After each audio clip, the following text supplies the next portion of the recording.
So we get that politicians lie. We're fully aware of this. We understand this. We are not surprised by it. There is nothing new to it at all. And when we hear Alejandro Mayorkas, the Secretary of Homeland Security, say this, FEMA is tremendously prepared. This is what we do. This is what they do. And the key here, Rebecca, is also to make sure that the communities who are potentially impacted are prepared as well. This is all just nonsense. As we heard from Brett Jensen of WBT Radio in Charlotte, North Carolina, on the scene covering this, no one knows what's happening. FEMA has been incompetent. The state has been incompetent. Nobody knows who's in charge. Everyone's pointing fingers like it's one of those Spider-Man episodes. It's a mess. And if it wasn't for us, the people, doing what we do, taking care of one another. They always want to say we're at each other's throats. We are taking care of one another. People are donating. People are utilizing their own helicopters, their own prop planes, airplanes to fly in aid, help people, help get people out. Even when they're told, if you do this, if you fly people in or fly people out, you'll get arrested. They're like, screw it. We're doing the thing. We're going to help our neighbors. We're going to help our fellow man. That's all that's going to happen. No one knows who's in charge. And Alejandro Mayorkas, this is government lying. Tony Katz today. Great to be with you. I didn't start off this way. I did not start off with the generalized philosophy that everything was going to hell in a handbasket. Everything was terrible and the government screwed it up. Immediately, that's what people do when they want to be political. And I said, wait a second. There's a massive storm. Incredible damage.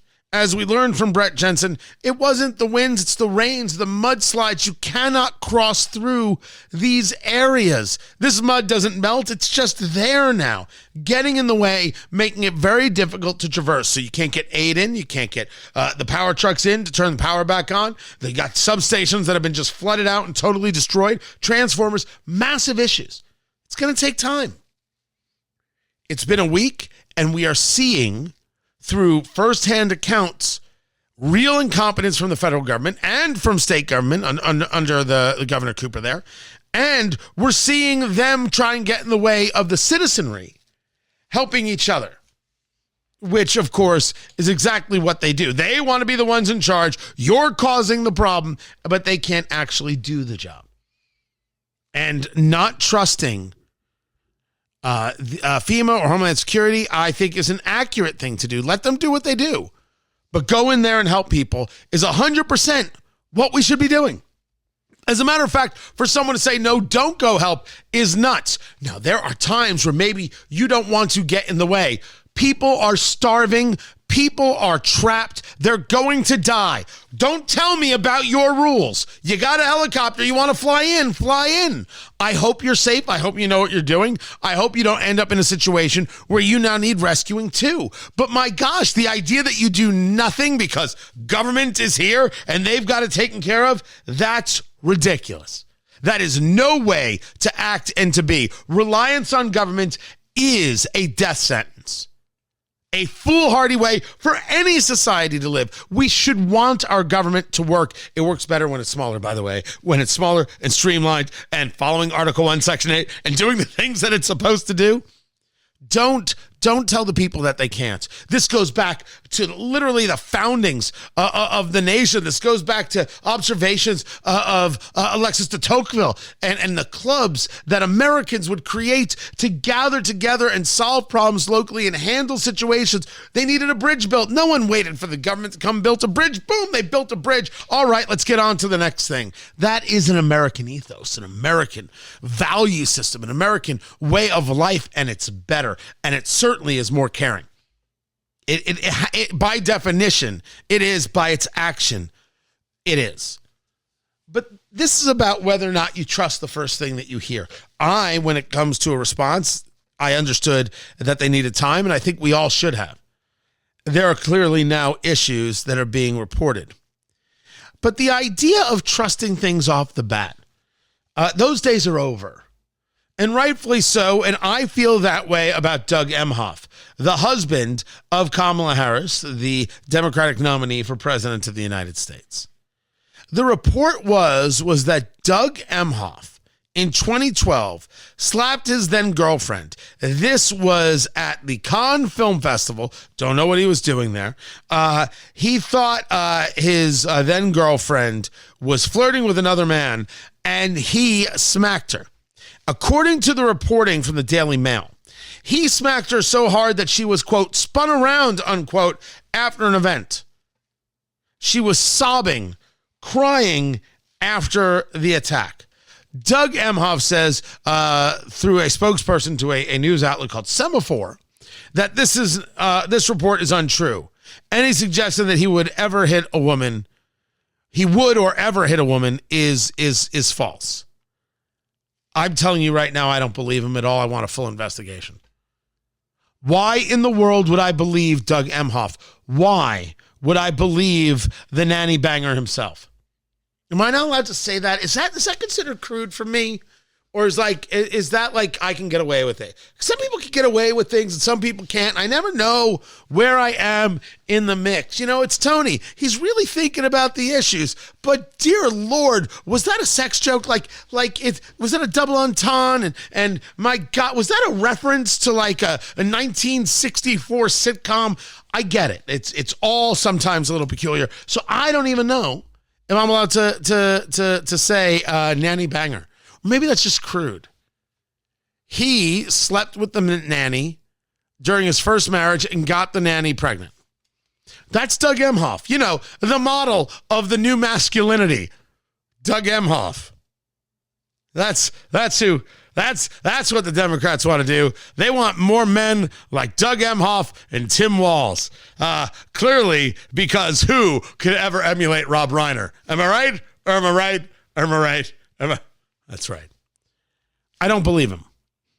Now, I have no reason not to believe him, nor do I have any reason to believe the initial claim.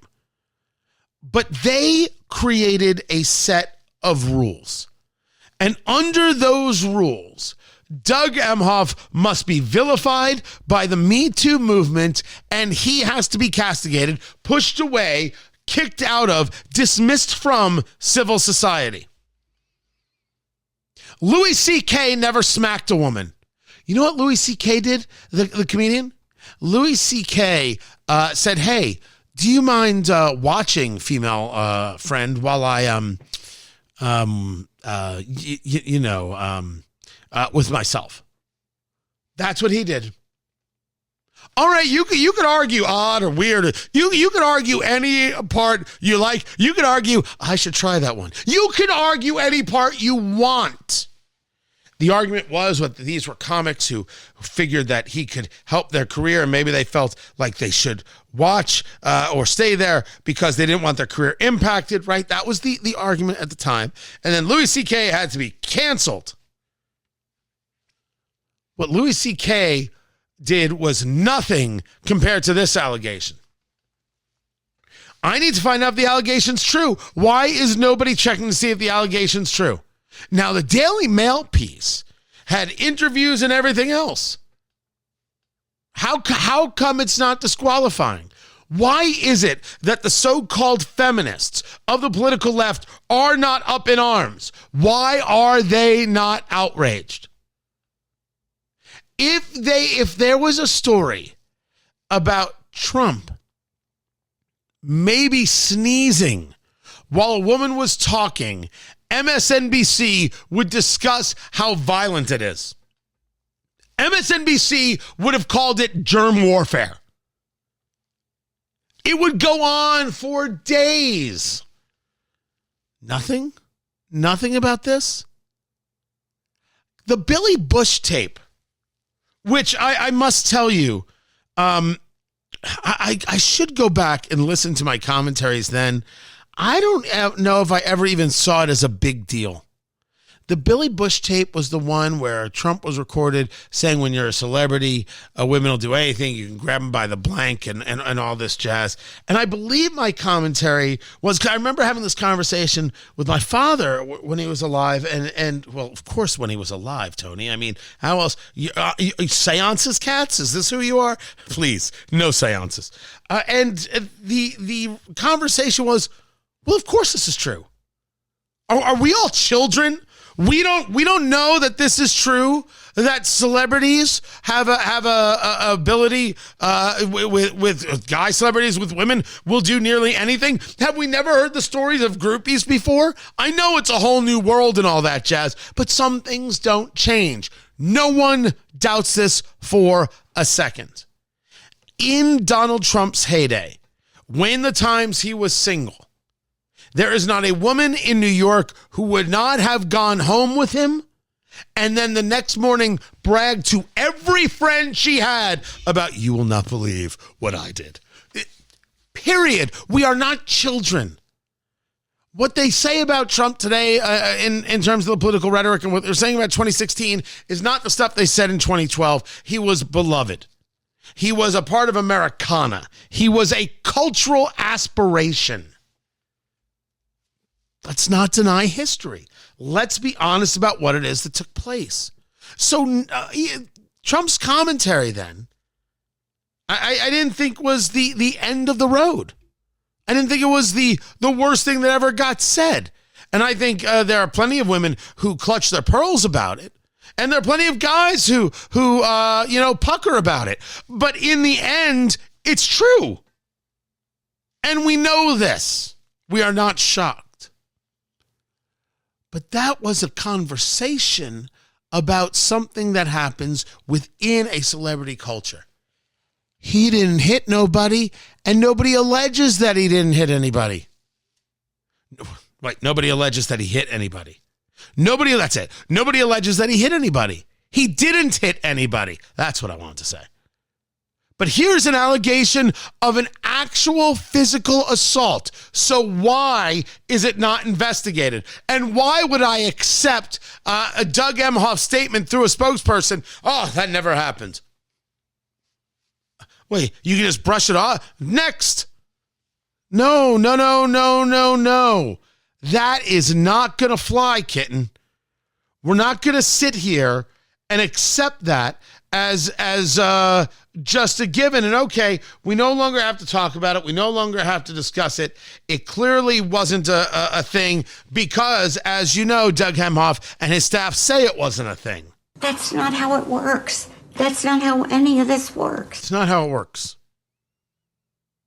This conversation should be constant, and the investigation should go forward, and it should be very, very serious. And if people aren't going to handle it seriously, well, then we have to make an assumption that he's guilty. And he has to be ostracized and moved aside from civil society. That has to happen by the women immediately because there are rules. And you, my friends on the political left, you set them. And now I expect them honored. I think that I have no reason not to think that Doug Emhoff didn't hit this girl. I think he did it. And you got to prove to me otherwise, because I don't know why she's lying. I mean, she could be innocent until proven guilty, but maybe an investigation. And while that's happening, he should still be ostracized because those are the rules that the left put in place. And I think they should be applied equally. I'm Tony Katz. This is Tony Katz Today.